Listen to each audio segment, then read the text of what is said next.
it's just a little bit uncomfortable. That's it. Does that make sense? It's not So- like the easiest thing Because it's so So, different from everything. to you've done. drastically 180 my whole Also, shit.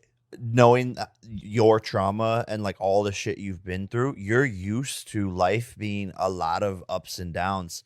And so that's why you were attracted to these toxic relationships. You actually go after people who hurt you sometimes because that's what you're used to, whether it was your parents or you hurting yourself.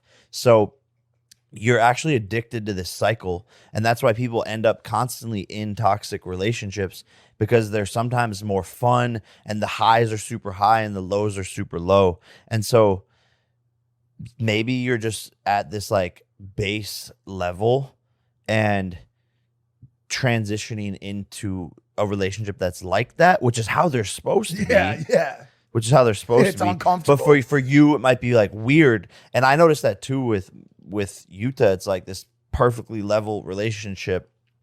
And sometimes I'm like, wait, something's supposed to be going wrong.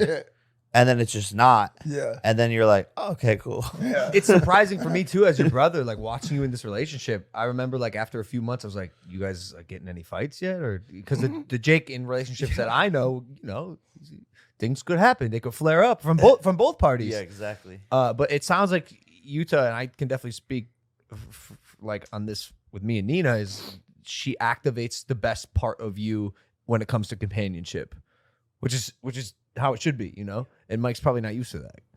He's used to, People making life harder yeah. and Yeah. making you feel insecure. I like and what all you that said though, shit. including himself though. You self-inflict sometimes for sure. No, absolutely. I do.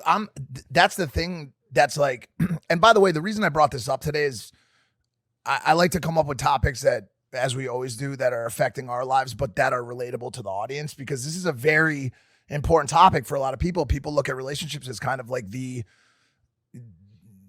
basis point for happiness in this life. Like, do I have a partner?